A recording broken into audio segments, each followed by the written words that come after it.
Bonjour à tous, je suis Jean-Charles Vindini, le pasteur Jean-Charles. Je ne suis pas reporter, je ne suis pas journaliste. Mais je suis un homme de Dieu qui s'exprime sur les faits et sur les actualités. Nous devons nous positionner et ne pas être à l'image de quelques grands noms qui disent « Oh, c'est la tolérance et c'est l'amour pour tous ». Ce chemin est un chemin de perdition et c'est très certainement ce qu'il disait du temps de Noé, n'est-ce pas? Il mangeait, il buvait, il disait « Oh, il n'y a que Noé qui se soucie de ça. Aimons-nous les uns les autres dans la grande joie, dans la grande confusion et dans les grandes festivités jusqu'à ce que le ciel s'ouvre au-dessus de leur tête. » Et nous connaissons la suite, il n'y a que Noé et sa famille qui en a réchappé. Les news de cette semaine, mes amis. Une semaine après la fermeture, la clôture des Jeux Olympiques et cette cérémonie, je m'exprime enfin sur ces Jeux Olympiques et je ne reviendrai pas sur la cérémonie de clôture. J'ai fait une vidéo, beaucoup ont fait des vidéos, se sont exprimés de très très bonne façon, d'ailleurs avec leur couleur de l'évangile, leur façon de s'exprimer. Mais pour tous ceux qui n'ont pas entendu, eh bien, je vous rappelle que la bouche de l'enfer s'est ouverte au Stade de France. Si vous n'avez pas vu la vidéo, regardez-la. C'est clair et net. Ce n'est pas simplement un feu d'artifice ou un jeu de lumière. C'est clairement la bouche avec les dents qui se sont ouverts au-dessus du Stade de France. Nous avons vu ce cheval noir qui soi-disant représentait les nations, mais qui est bien le cheval de l'Apocalypse, qui annonce la misère, la disette, et qui annonce des temps difficiles. Nous avons vu cette chose qui descend du ciel, qui est la bête qui descend du ciel, qui est celui qui imite l'ange de lumière. N'est-il pas écrit que Satan se déguise en ange de lumière? Cela a été fait. N'avons-nous pas vu des zombies, une humanité esclave qui travaille avec un seul et même costume, dans un seul et même sens, avec une seule et même couleur? Pour faire quoi? Pour faire monter des anneaux. Quel est le signe de l'anneau? C'est le signe du pouvoir. La population se soumet pour faire monter un pouvoir nouveau. Nous avons vu, ou peut-être peu d'entre vous ont vu, des inscriptions runiques. Je n'ai pas pu tout dire dans ma vidéo, aucun ne l'a dit d'ailleurs dans toutes les vidéos que j'ai regardées, mais entre les continents, il y a des inscriptions qui ne sont ni de l'hébreu ni du grec. Ce sont des inscriptions runiques. Je n'ai pas les traductions, mais des choses ont été placées entre les continents. La musique angoissante, obscure, lugubre, qui en a mis beaucoup très très mal. Je pense que même certains en ont fait des cauchemars et peut-être même ont vomi. Cette star du cinéma qui effectue une excellente cascade, d'ailleurs en soi à la fin, n'est-ce pas? C'est symbolique. Il se situe sur le toit du Stade de France, un endroit élevé dans Paris, à 5 minutes de l'église qui a été récemment bâtie, son église, l'église de Scientologie. Tous ces symboles, mes amis, ne sont pas que des symboles. Ils copient sur le modèle biblique. Parce que la façon dont les prophètes, particulièrement Jérémie et Ézéchiel, ont d'annoncer, ce n'est pas seulement que de parler, mais ils annoncent en actes. C'est la façon dont le royaume spirituel fonctionne.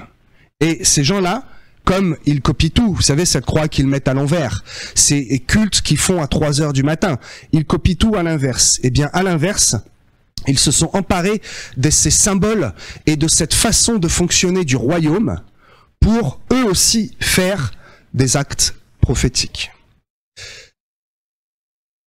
La fin de cette mascarade et de cette cérémonie se termine sur quelque chose de très positif. Et à cet instant, j'ai senti en moi un souffle au moment où, eh bien, nous voyons ces acteurs très célèbres, ces chanteurs, à Los Angeles, sur une plage, avec une population normale. Ni hyène, ni licorne, ni escargot, ni tous ces trucs bizarres. Que des gens propres, bien, dignes, en joie, avec un ciel bleu et un ciel ouvert. Beaucoup ont remarqué cela, et beaucoup disent aussi « Oh non, détrompez-vous, les États-Unis feront pire ». Je proclame que non. Toutefois, 2028 est loin.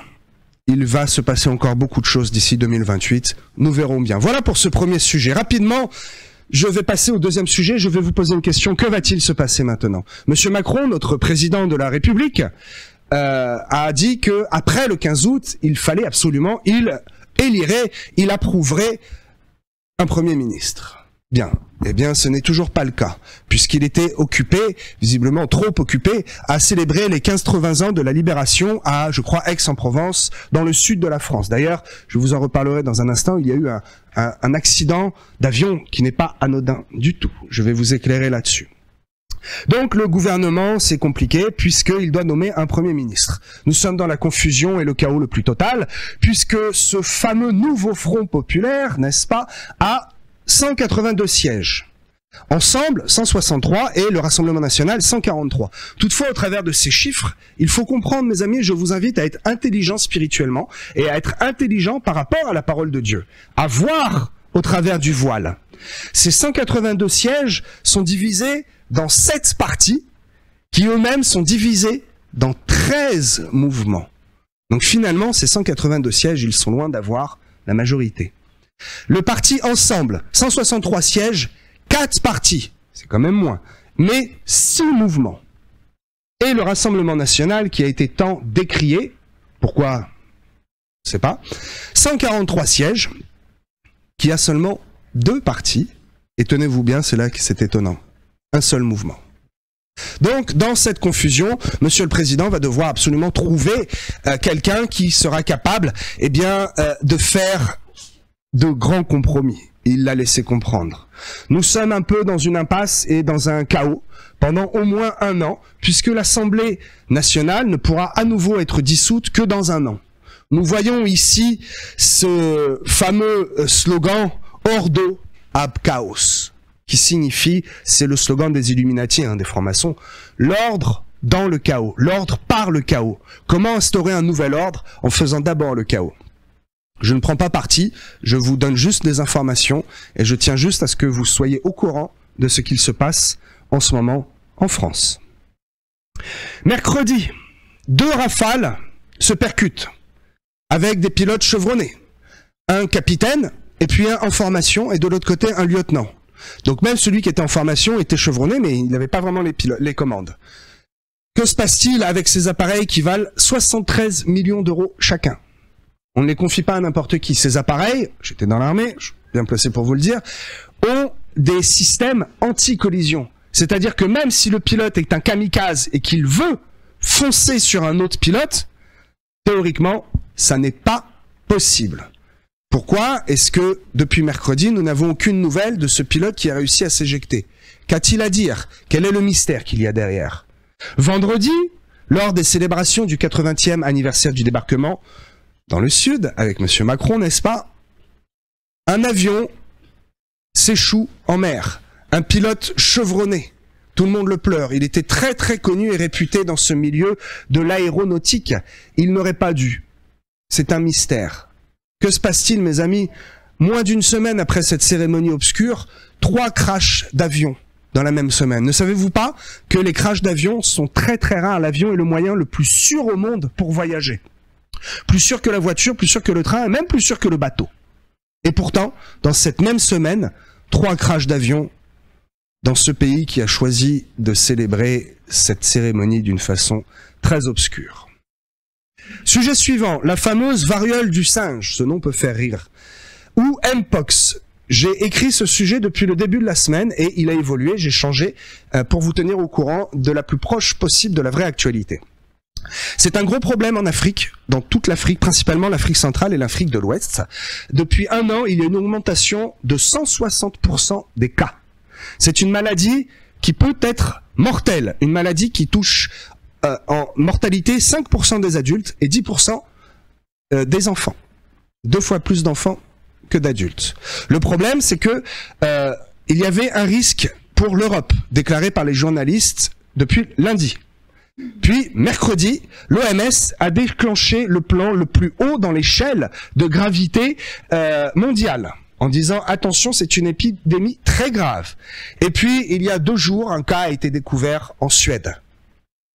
Ce virus a muté et son taux de mortalité a augmenté également. Faites attention, mes amis, faites attention à tout ce qui est virus, à tout ce qui est maladie. Attraper une grippe et un rhume, il n'y a pas de problème avec ça. Cette maladie qui se transmet encore une fois par le sang, par le liquide et qui a des symptômes très bizarres, est une maladie qui est un peu comme la lèpre. Et c'est une malédiction qui commence à arriver en Europe. Je vous l'informe et je vous le déclare. Un miracle à Paris, le soir même de cette fameuse cérémonie du marathon pour tous. C'est super, des poulpes, des licornes, des escargots, tout le monde qui courait en même temps là-dedans. Je vous le dis, les prières des justes sont efficaces. Parce que, et je pense que vous ne le savez pas, l'information a été masquée.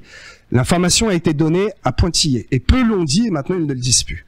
Juste après le passage de ce marathon pour tous, des témoins ont vu que le pont bougeait d'une manière anormale et ont vu qu'il manquait des boulons. Immédiatement, un architecte de la ville de Paris s'est précipité sur le lieu et a ordonné par la préfecture de police, dans la minute, la fermeture du pont. Depuis, ce pont est fermé, il menace de s'écrouler. Merci Seigneur d'avoir retenu ce pont. Je vous le dis, des anges sont venus, parce qu'il aurait dû s'écrouler sur le passage de tant de foules, tant de gens dans la liesse qui tremblent, qui sautent, et oh, c'est un miracle. Merci Seigneur, parce que imaginez ce que cela aurait pu donner. Toutes les thèses et hypothèses, c'est un attentat, c'est un acte terroriste, c'est voulu, c'était préparé, et cela, eh bien, aurait donné lieu à beaucoup de polémiques. Merci Seigneur, parce que le pont, cette passerelle à nommer Bir Hakeim, eh bien, n'est pas tombé ce jour-là. Mes amis, fin des actualités. Et je mets un PS pour la semaine prochaine. Parce que sinon, ça ferait trop d'un seul coup, n'est-ce pas? Nous ne sommes pas là pour entendre les actualités, mais pour célébrer le nom de Jésus. Je vous donne ce nom de Barbara Bush. Cette femme qui a dévoilé la moitié de sa poitrine en se faisant passer pour Jésus lors de la scène. Et oui, je vous le dis, c'est bien la scène. Ce n'est pas un truc de Léonard de Vinci ou de Dionysos, c'est bien la scène. Cette femme qui était au centre va se produire prochainement devant une cathédrale. La cathédrale de Rouen. J'en reparlerai.